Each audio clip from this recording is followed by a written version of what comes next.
She betrayed me with a married man and cast me aside like I was nothing. So I exposed everything to his wife, and what happened next tore their lives apart and ended both of their careers. I'm a 33-year-old guy based in Nashville where I run my own custom furniture studio.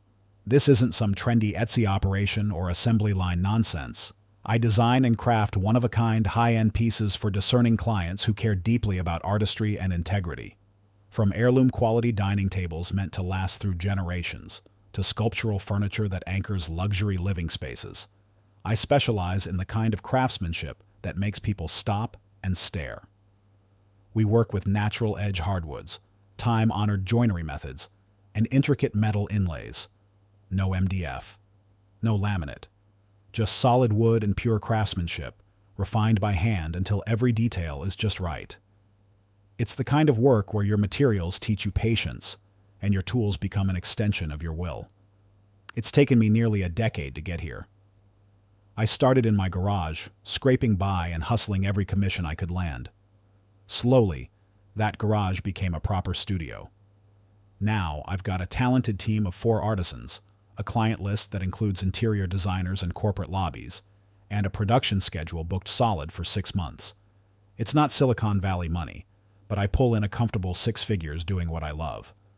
More importantly, I answer to no one but my own standards. I was raised by a man who built homes from the ground up. My father worked construction 6 days a week, every week, to keep food on the table. I was hauling lumber and swinging hammers by the time I was 14. He taught me that your reputation is your currency, that a man's word should mean something, and that cutting corners always costs you more in the end. I put those lessons to work, put myself through trade school, ate ramen and slept on a futon while building my portfolio. I apprenticed under a master woodworker for 3 years before I ever dreamed of opening my own shop. When I finally landed my first major commission, a sleek walnut conference table for a law office downtown, my dad rode shotgun in his battered old work truck to help me deliver it.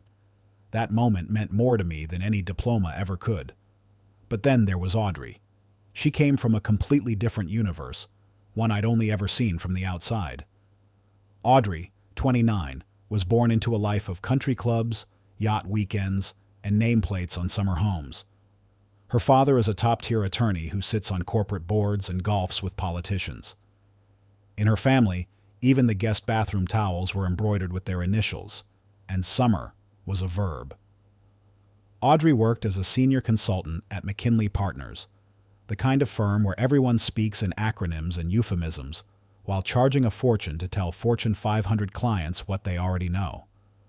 The people there walk around in designer clothes, spewing buzzwords like scalable synergy and ecosystem optimization, and make a living off polished slide decks. We crossed paths at a charity event. I had donated a handcrafted walnut dining table for the auction. Audrey won the bid, then reached out to commission 2 more pieces, a live-edge coffee table and a minimalist bedroom set. Our first few conversations were strictly business, but by the time I delivered that last piece, we were flirting over espresso in her gleaming white kitchen. Against all logic, we started dating. I should have known better. She had an MBA from Vanderbilt.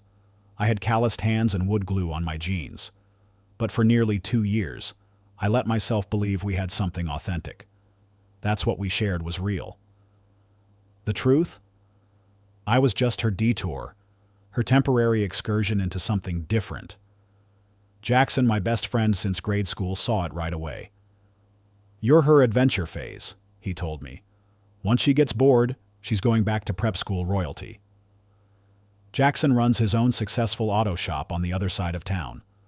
Every Thursday night, we host poker games with a few other guys who also work with their hands. Mechanics, electricians, metal workers, men who take pride in honest labor. I brushed off Jackson's warning. Thought he was just being cynical. 6 months ago, I proposed. I designed the ring myself. Had a buddy who's a jeweler craft it with a custom setting. We staged a full-blown photo shoot for the announcement. Audrey's parents threw an engagement party at their club, complete with a live quartet and waiters in white gloves. That event alone cost more than my first commercial space. And yet, throughout that whole night, I felt like a novelty, like some rough-hewn sideshow attraction. People smiled at me with that patronizing glint. "Oh, you actually make things with your hands?" How quaint. Audrey wasn't much better. At her work functions, she'd introduce me to this odd mixture of pride and embarrassment. "This is Ethan. He makes furniture," she'd say, then quickly follows it up with, "But it's really high-end, custom stuff." I knew that tone. It wasn't admiration, it was an apology. She'd subtly try to steer me away from her college friends, consultants, lawyers, hedge fund heirs. The rare times I joined them for dinner, she'd grip my arm every time I opened my mouth. A silent signal. Keep it short. Don't say too much. Don't embarrass me. When I left town for a weekend to attend a hardwood auction in Kentucky, I returned home to find she'd redecorated my place. Gone was my cozy leather couch. In its place, a hard-edged minimalist thing that looked like modern art and felt like torture. "Your place needed a woman's touch," she said, as if my space was some fixer-upper she had to rescue.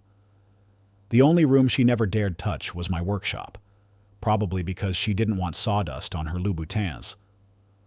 When I brought Cooper, my black lab mix, to her condo, she made him stay on a new dog bed in the kitchen. "I just had the carpets cleaned," she said.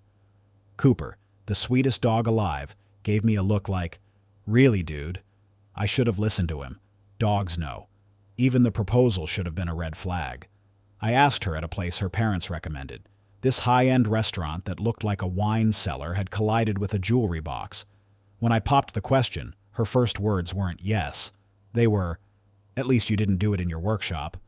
But I kept telling myself we were just navigating cultural differences. Relationships take compromise, right? You meet in the middle. Turns out the middle ground disappears fast when only one of you is making the walk. Jackson never stopped warning me. "She doesn't respect who you are. You're just a phase she's going through." He said that while handing me a beer and wiping grease from his hands. I should have listened from day one. To her, I was just the rugged detour. The guy who worked with his hands. Her flirtation with rebellion before she inevitably ended up with some khaki-wearing consultant who'd brag about his golf handicap over $40 cocktails. I should have taken Jackson's words more seriously from the start. He read her like a blueprint. But I ignored every red flag until it slapped me in the face. The first undeniable crack in our porcelain-perfect relationship showed itself at her coworker Trevor's wedding. I was at the bar grabbing drinks when I noticed Audrey across the room, huddled in conversation with 3 women from her firm. Nothing she said stood out right away, but the moment I approached, their collective body language shifted. Sharp glances, awkward smiles, the kind of hushed silence that screams louder than words. They looked at me like I'd wandered into a place I didn't belong. That was the moment I started paying closer attention. From then on, the small things added up fast. She began taking phone calls in other rooms, murmuring in hushed tones as if afraid the drywall might repeat her words. She became more secretive with her phone, angling it away when texting, setting it face down with calculated ease. Wedding planning, once something we discussed with mutual excitement, gradually morphed into something she orchestrated solo.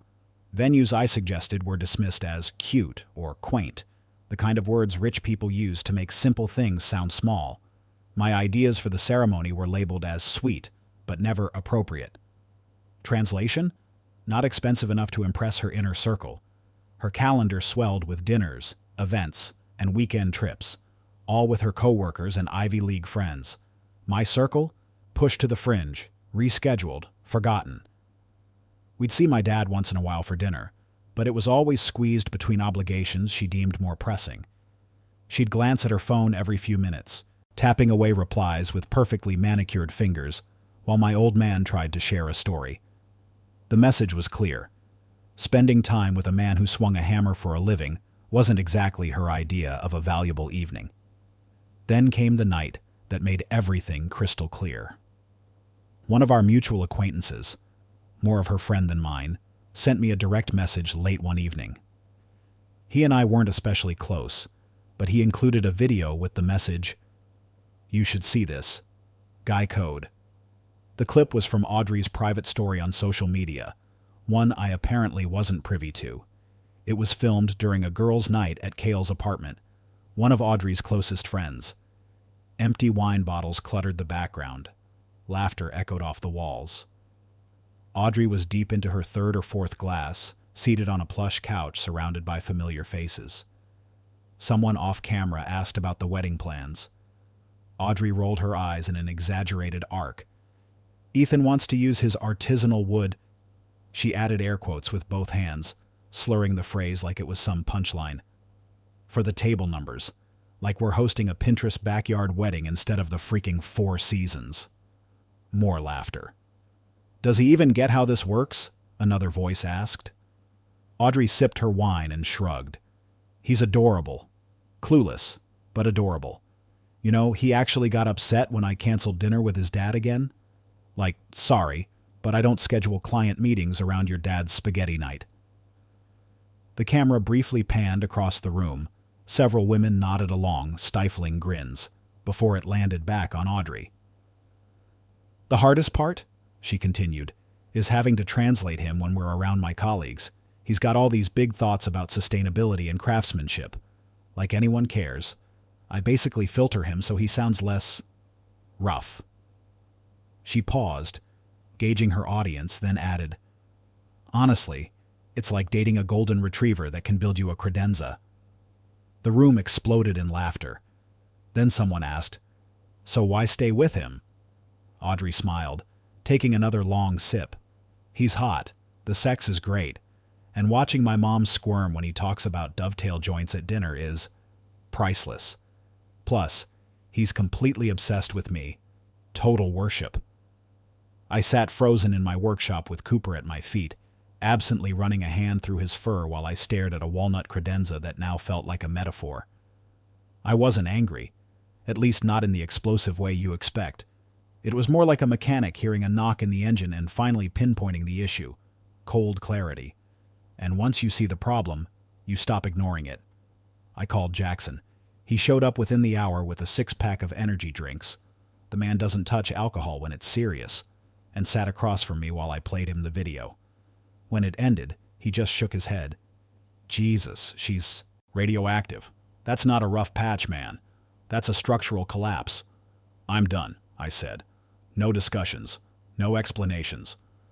Later that evening, Audrey texted about some new wedding venue options. She had no idea what was coming. By the time she arrived at my house, I was at the kitchen island with the video already queued up. She walked in, all confidence and heels, dropping her designer tote on the counter like she owned the place. You won't believe the day I had, she started, already launching into a recap. Trevor completely blew the Westfield pitch, and I need you to watch something, I interrupted, pushing my phone across the granite surface. She picked it up with a furrowed brow. What's this? Just watch. As the video played, the shift in her expression was immediate. The blood drained from her face, her lips parted in shock, and her posture stiffened. When it ended, she set the phone down like it was a grenade. That's out of context, she began, her voice firm and deliberate, the same tone she probably used to pacify clients. It was just girls talking. Everyone vents, Ethan. It's nothing. That wasn't venting, I said, voice even. That was mockery, contempt. You're blowing this way out of proportion, she replied, reaching for my hand.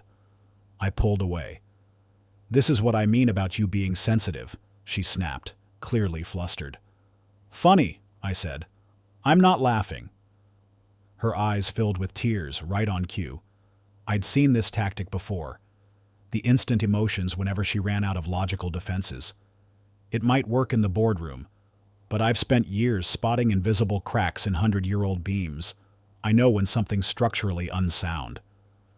I'm under a lot of pressure, she said, blinking rapidly. The wedding, work. I said some things I didn't mean. You know I love you. Do you? I asked, rising from my seat and stepping back. Because from where I'm standing, it seems like you're ashamed of me. You've been using me as your personal rebellion project, a way to piss off your family. And now you're already planning your graceful exit, like I'm just a phase you'll outgrow. I stood there, the weight of the truth finally surfacing in my voice. That's not fair, Audrey shot back. You know it's not fair? I said. The anger was controlled but unmistakable.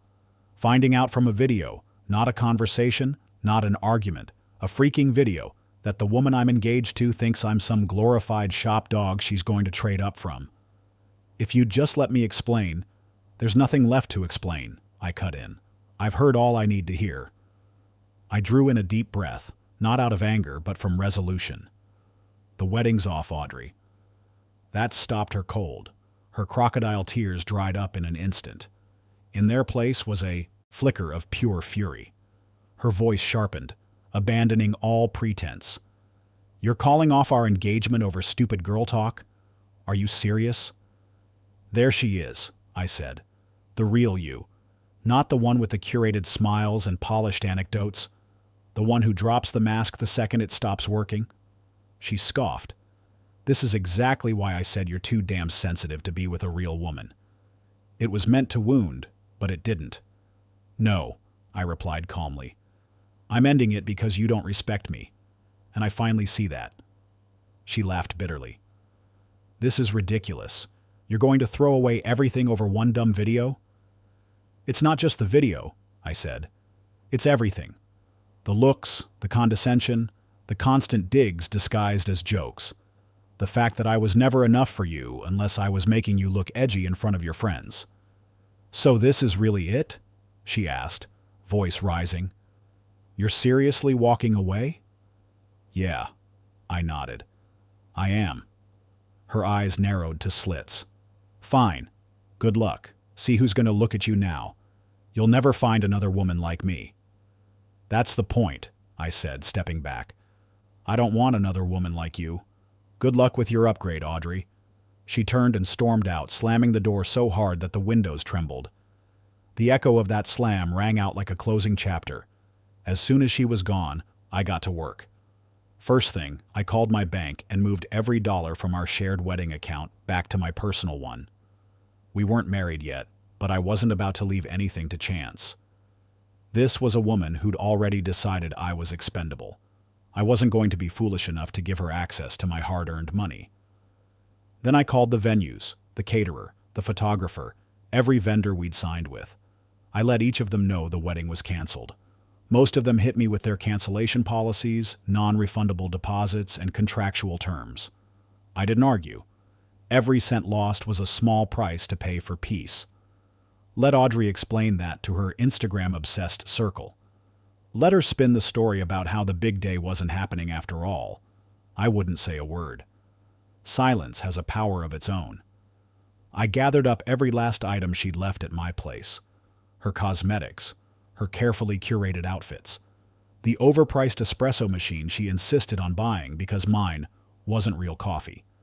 I packed everything into boxes with the same precision I use when shipping custom pieces. Not a hairbrush out of place. No theatrics, no destruction. Just quiet, professional detachment. The next day, I drove to her condo while I knew she'd be at work. I still had a key, figured it was best to use it while I still could. I walked inside, placed the boxes neatly on her spotless kitchen counter, and left a simple note on top. Your upgrade awaits. On top of the note, I placed the key to her condo. No final argument, no goodbye speech, just a clean exit. Back home, I took Cooper on a long walk, let him run without a leash in our favorite wooded area. He chased squirrels, sniffed trees, and barked like a pup. I watched him and felt something crack loose inside me. Not pain, but release. By the time we got back, I had blocked Audrey's number. Simple, surgical, done. Like pulling a splinter. Sharp at first, then nothing but relief. By the time I'd showered, my phone had already exploded. Mutual friends, acquaintances, people from our extended circles, all reaching out, demanding answers. I responded to each message the same way. Ask Audrey. I'd done the explaining long enough. At precisely 7 a.m. the next morning, my doorbell rang. I wasn't surprised. I opened it to find Margaret, Audrey's mother, standing there like the wrath of suburban society. She was clad in her designer fitness gear, flawless even before sunrise, holding our save the date card like it was evidence in a trial. "What is the meaning of this?" she demanded, shaking the card in the air. "Audrey is devastated. Do you understand what you've done?" I leaned against the doorframe, deliberately relaxed. "Morning, Margaret. Coffee?" "I don't want coffee," she snapped. "I want answers. You're throwing away the best thing that's ever happened to you." "Best thing?" I raised an eyebrow. "You should ask your daughter about a video. Might clear some things up." "She told me all about it," Margaret said, arms crossed tightly over her chest. "You're overreacting. It was just harmless girl talk. Men these days are so fragile. In the video, she said I was just a placeholder until something better came along. That she was using me to make you uncomfortable. That I was too sensitive to handle a real woman. Does that sound harmless to you?" Margaret's expression wavered. Just a flicker, but I saw it. Score one for the woodworker. "She can be dramatic," she said, "especially with her friends. You're taking it too personally." "Well, it felt personal to me," I said, standing up straight. "And I'm not going to marry someone who thinks she's slumming it by being with me." "This is absurd," she muttered. "The venue deposits alone. I don't care about the money." She gave me one final glare. "This isn't over." "It is for me," I said, and shut the door. That felt better than I imagined it would. 2 hours later, my dad called. "So," he said, amusement thick in his voice, "your future mother-in-law just cornered me outside the hardware store. Nearly knocked over a display of PVC pipe trying to convince me you're making a huge mistake." "Sorry about that," I chuckled. "Don't be," he replied. "From what she said, you didn't dodge a bullet, you dodged a nuclear warhead." He paused, then added, "Want to tell me what happened?" I gave him the shorthand version. He was quiet for a beat, then said, "Good for you. Your mom would have been proud." Later that day, I met up with Jackson and the rest of the Thursday night crew at our usual bar. I needed to get ahead of the gossip, lay the cards on the table. After watching the video, Marcus just shook his head. "Holy hell, she's next level manipulative." "Told you she was trouble," Jackson added, raising his glass. "You're welcome." Yeah, I said, rolling my eyes. "You were right. Enjoy your moment." I took a long sip of my soda and looked around. "You guys know anyone looking for some custom-built furniture? I've got a lot of free time coming up." We laughed. We talked shop. For the first time in months, I felt like myself again. The guys I surrounded myself with weren't the kind to launch into heart-to-heart speeches or toss around inspirational quotes. That wasn't how we rolled. Our support came in the form of practicality, distraction, activity, direction. No, "how are you feeling" nonsense. Just, "what's next?" and "where do we start?" That's what real friends do. They don't sit you down to talk about emotions. They hand you tools, throw you a beer, or help you fill up the work schedule. The week after I called off the wedding was a blur. Cancellations, paperwork, phone calls, and swerving away from every one of Audrey's increasingly frantic attempts to get in touch. Texts, emails, missed calls, and even some social media messages. I ignored them all. I didn't want closure. I wanted distance. So, I buried myself in the studio. Early mornings turned into long nights, each one filled with sawdust and steel. I had taken on a demanding commission from a tech executive, a full dining set crafted from figured maple, accented with sleek black steel and hand-brushed finish.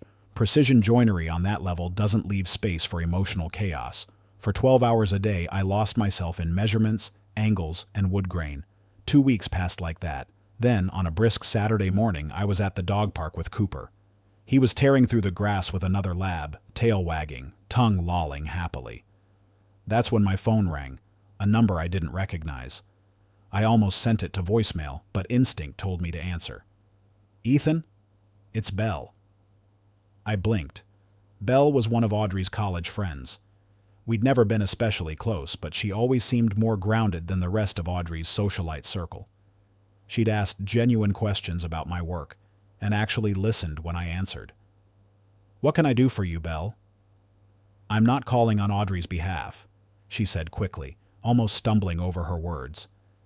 She has no idea I'm reaching out, but I found something. Something I think you should know. I'm listening. I was at her place yesterday, she said. She was in the shower, and her phone kept going off. It was just sitting on the table, unlocked. I swear I wasn't trying to snoop, but I saw the name Brad pop up a few times, and the messages weren't innocent. My jaw clenched. Who's Brad? He's a VP over at Hamilton Financial. Married. 2 kids. I recognize the name because my cousin's firm works with him. From what I saw, he and Audrey have been seeing each other for at least 3 months. I leaned against a tree, watching Cooper wrestle with his new playmate. 3 months. We were still deep in wedding planning mode 3 months ago.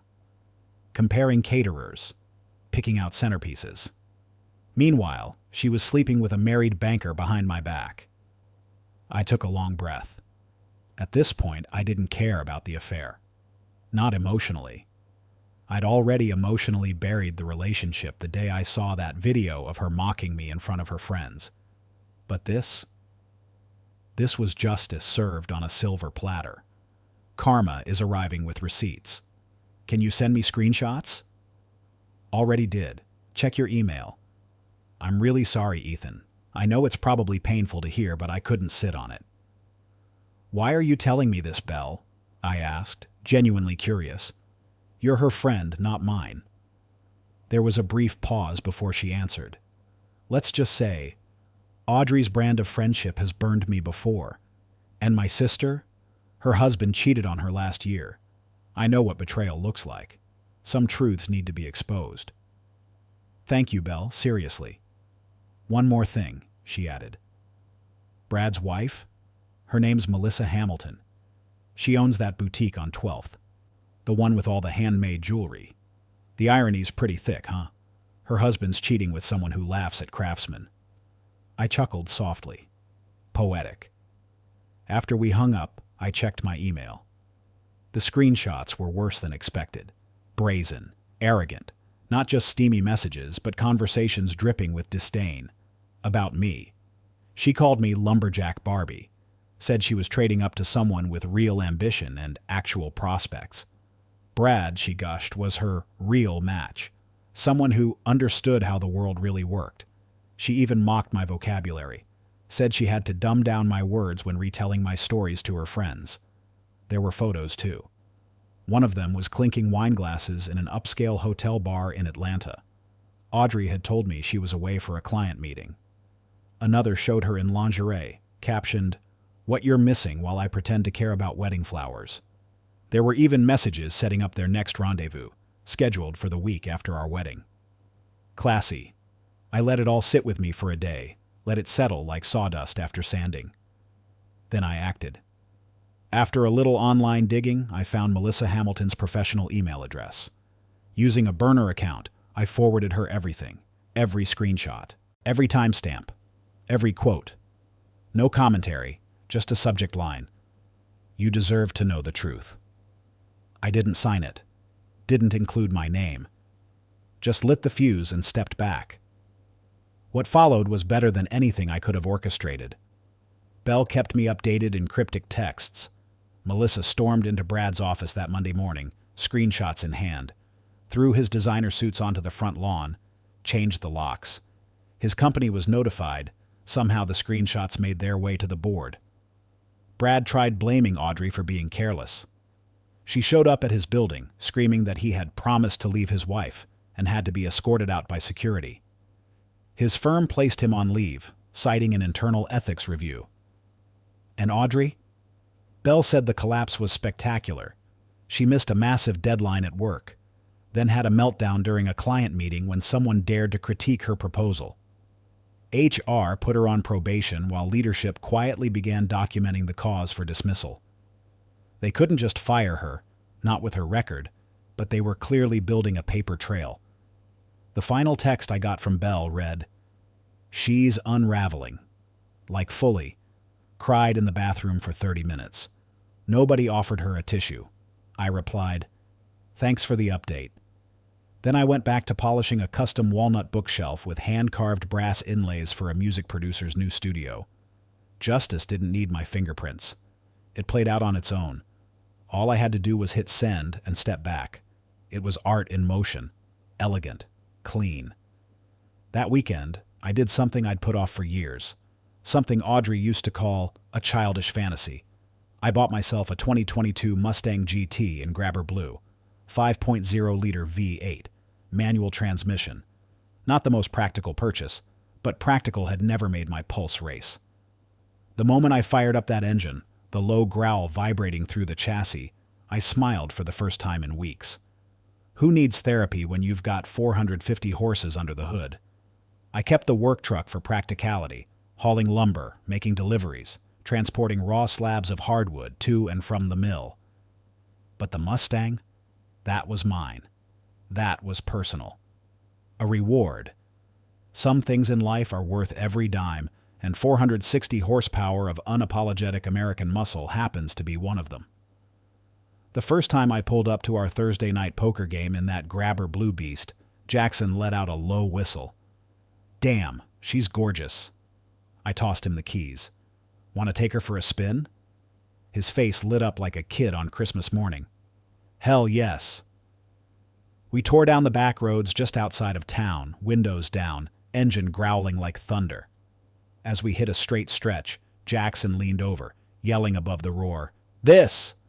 This is the Ethan I've missed, the guy who doesn't ask for permission to live. He wasn't wrong. Somewhere along the line, I'd let my choices be shaped by someone else's preferences. I was constantly second-guessing myself, running everything through an internal filter labeled, What would Audrey think? That mental filter? Gone. Deleted. Uninstalled permanently. No backups. 4 months after the breakup, life looked nothing like it used to. Business was booming. The restaurant commission had created a ripple effect. 3 more high-profile projects landed on my desk within weeks. I brought on 2 new hires, both graduates from the same trade school I'd once scrimped and saved to attend. Their enthusiasm reminded me why I started this path in the first place. I expanded the workshop into the adjacent unit and spent my days doing what I loved, crafting pieces that would outlive me. There were no cubicles, no petty office politics, no performative professionalism.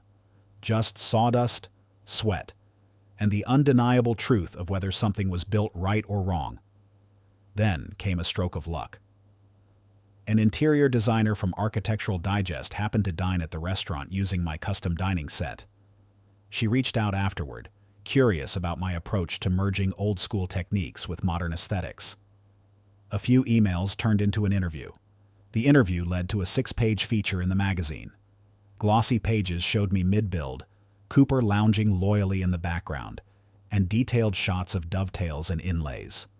Orders poured in.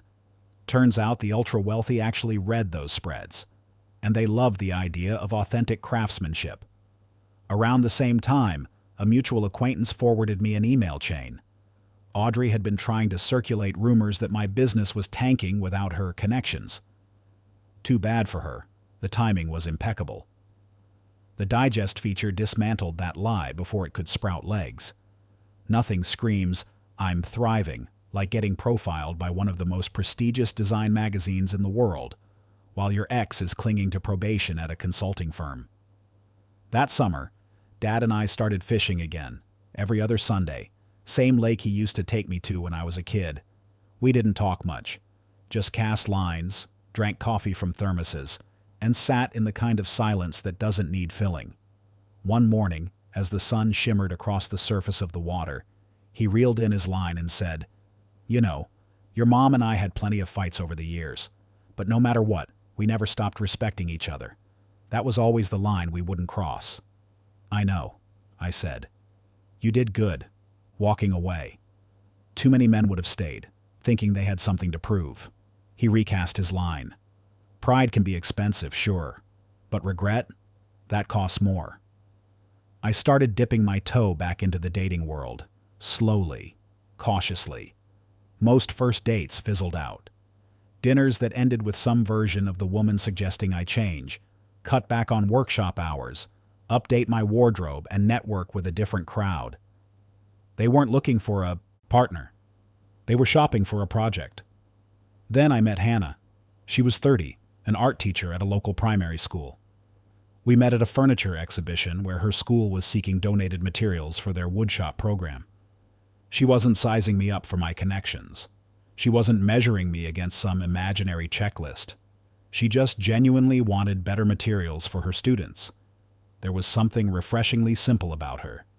No designer handbags, no performative laugh, no subtle judgments. On our second date, she visited the studio. She didn't just smile politely. She asked smart, insightful questions about joinery techniques and finish methods.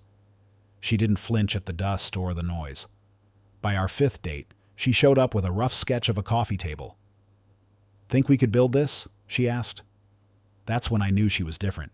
She didn't want to mold me into something else. She wanted to learn, to understand what I did, to be a part of it. "I've always wanted to try woodworking," she said as I handed her a hand plane. "But most guys either do everything for me or lecture me like I'm 5. "I'm a big believer in learning by doing," I replied, stepping back. "Your hands learn faster than your ears." She smiled. "That's how I teach my kids." 6 months post-breakup, I hosted an open house for the expanded studio. Jackson, my dad, and a few other close friends helped put it together. Local craft beer, guided tours, live demos. We invited clients, designers, contractors, and anyone who might appreciate what we were building. The turnout exceeded expectations. We booked several new commissions that night alone. Tech executives, architects, high-end interior designers, all shaking hands, snapping photos, placing deposits. As things wound down, Hannah pulled me aside. "There's someone outside asking for you. She looks intense." I followed her gaze to the window. Audrey. She stood alone on the sidewalk, pacing. Gone was the polished exterior. Her blazer was wrinkled, her hair pulled back haphazardly, makeup was smudged. She looked like a balloon losing air. I stepped outside. "What are you doing here?" I asked. She glanced toward the crowd inside. "Your business." "It's doing well." "Congratulations." "Thanks," I replied flatly. "Can we talk? Privately?" "Say what you need to say here." She hesitated, then dropped her gaze to her watch, an old nervous tick. "I made a mistake. A huge one. I miss you. I miss us. Everything's been unraveling since you left. The Brad thing was... God, I was stupid." I said nothing. "I can't sleep. I can't eat." "Sorry to hear that," I said. My voice didn't even attempt warmth. Funny how people only appreciate what they had once it's gone. Is there someone new?" Audrey asked, her eyes drifting past me to the window where Hannah was tidying up from the event, wiping down tables and laughing with one of my staff. "Yes," I answered plainly. "There is. It's only been 6 months. And you were cheating on me for at least 3 of them before I ended it," I said. "You don't get to question my timeline." She flinched visibly. "I know. I'm not trying to judge. I'm asking for 5 minutes. We had 2 years together, Ethan. Doesn't that count for anything?" I studied her face. Her voice cracked, mascara streaking softly beneath her eyes. But there was no warmth in me, no pity, no regret. Just the cold certainty of someone who has finally recognized the truth and accepted it. "You know what's strange?" I said quietly. "I feel absolutely nothing when I look at you now. Not hate, not anger, nothing. You showed me exactly who you are. And I believe you." Her eyes welled again. "Is it because of her?" she asked, nodding slightly toward Hannah. "Don't," I warned, my tone sharpening. "Don't go there. Don't ruin this more than you already have." She blinked, taken aback. "This isn't about Hannah," I continued. "It's about the fact that you never respected me. You didn't respect my work, my time, or my values. You treated me like a phase, like a utility. You were never," she started, but the sob caught in her throat. "Please," she whispered. "I'm sorry. I was so wrong. I can fix this. I swear I can fix it. No, I said, turning away. Goodbye, Audrey. I stepped inside and locked the door behind me, sealing the chapter shut. A year later, my life had settled into a rhythm that felt genuine. The studio was thriving with a steady 6-month waitlist for custom work. We'd opened a sleek downtown showroom where clients could run their hands across tabletops and chair arms before committing to commissions. I brought on 2 more skilled craftsmen and hired an office manager to keep the business end humming. It freed me to do what I do best: design, build, and create. The Lumberjack Barbie label? Yeah, I kept that. Wore it like armor now. Hannah and I were 6 months strong. She didn't just tolerate my work, she admired it. Appreciated the care, the effort, the long hours, the obsession with grain patterns and finish tones. On weekends, we'd take Cooper on forest hikes or browse through local mills and yards, searching for unique lumber slabs with knots, scars, and stories. No social media checks, no performance, just presence.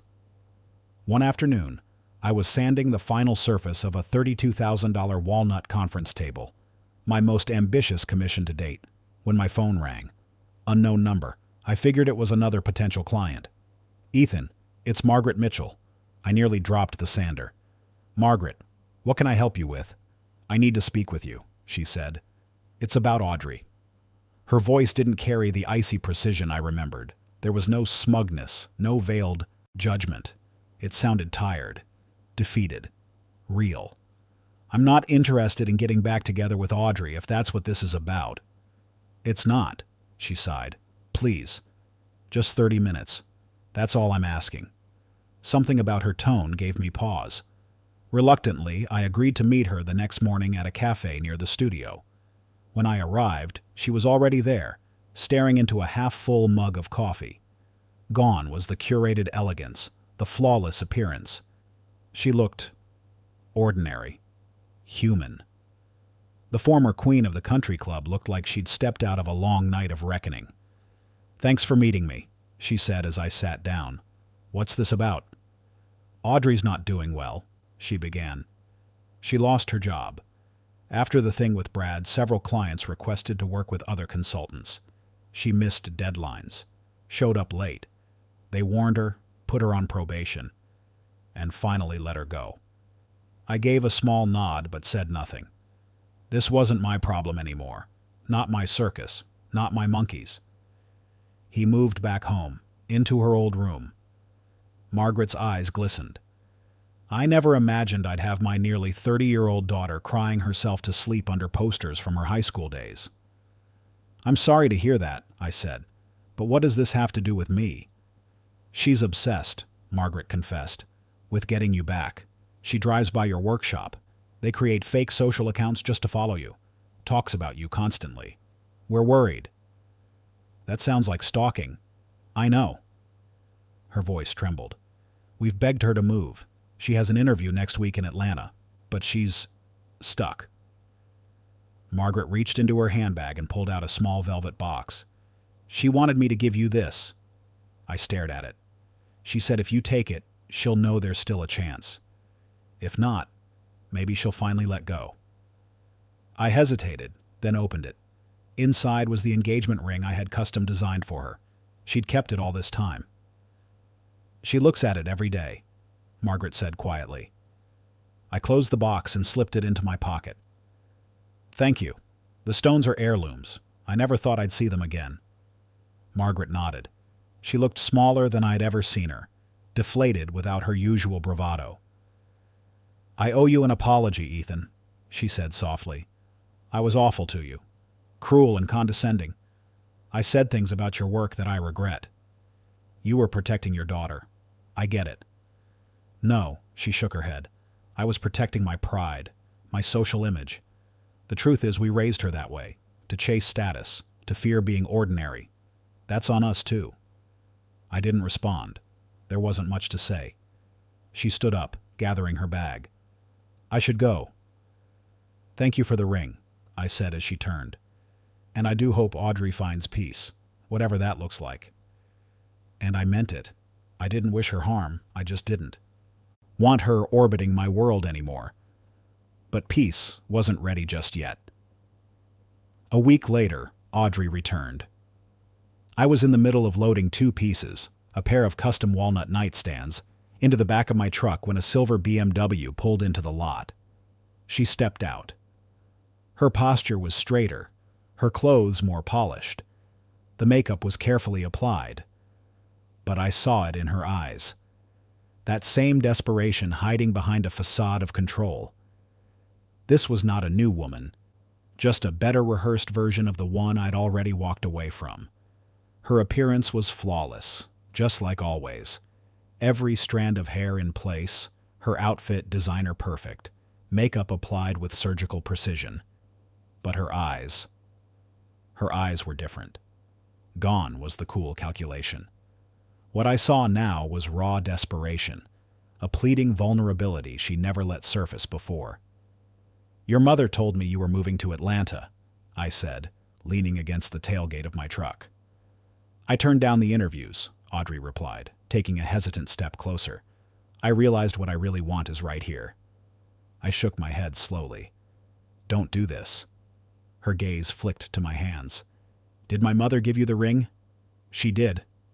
A flicker of hope lit in her eyes like a match in the dark. "And I'm having the stones reset," I added. The light died.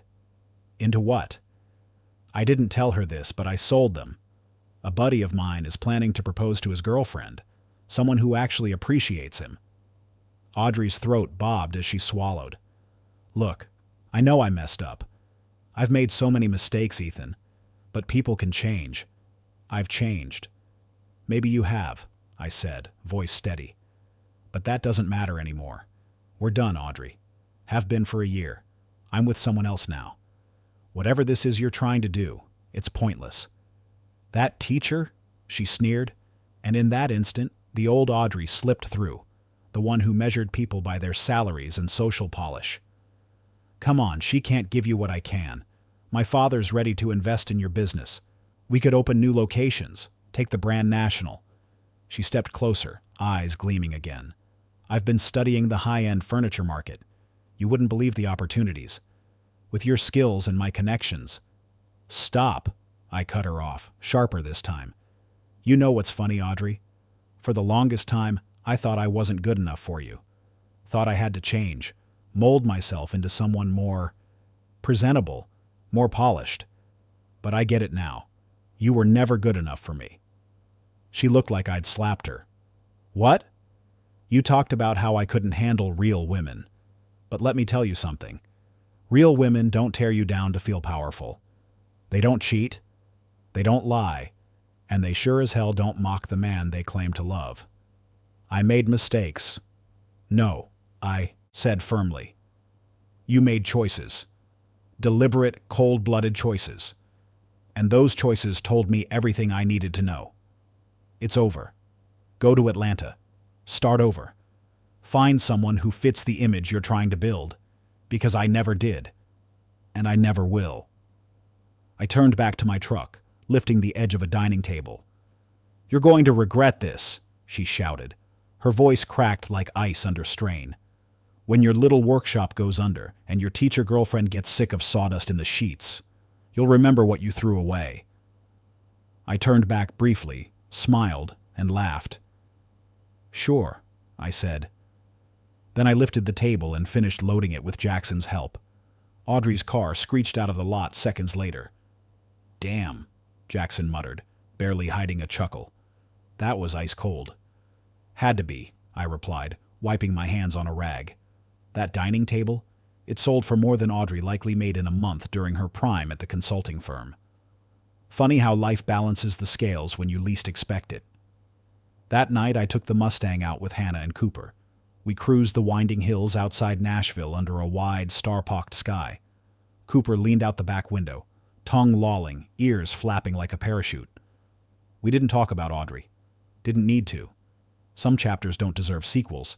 They just need to stay closed. 18 months after walking away from her, I got a notification on LinkedIn. Audrey had moved to Chicago, now working for a smaller firm. Her profile picture showed her beaming beside a man who looked like he belonged in a catalog. Slicked back hair, perfect teeth, monogrammed polo shirt. He looked like the type who called his golf clubs the sticks and wouldn't know a dovetail from drywall. I clicked away. There were more important things to focus on. Hannah and I were designing a nursery. Our first child was due in 4 months, a little boy. I was building the crib myself. Solid black walnut with pale maple accents. Crafted with the same attention I gave to all my commissions, but with more love woven into the grain than anything I'd ever made. That's the thing about craftsmanship. If you do it right, it lasts for generations. Relationships should be built the same way. Not fast, not flashy, but solid, enduring, real. Some people chase the appearance of success, the perfect address, the brand name wardrobe, the curated feed. But behind that gloss, they find nothing that lasts. No roots, no substance. I'd rather have splinters in my fingers and calluses on my palms than live a life polished on the surface but hollow underneath. Audrey was a lesson, a hard one, but one I needed. When someone shows you who they are, not once, but consistently, believe them. Don't excuse it. Don't rationalize it. Believe it. And when someone shows you that they think they're settling for you, don't argue. Just walk away. Because you deserve better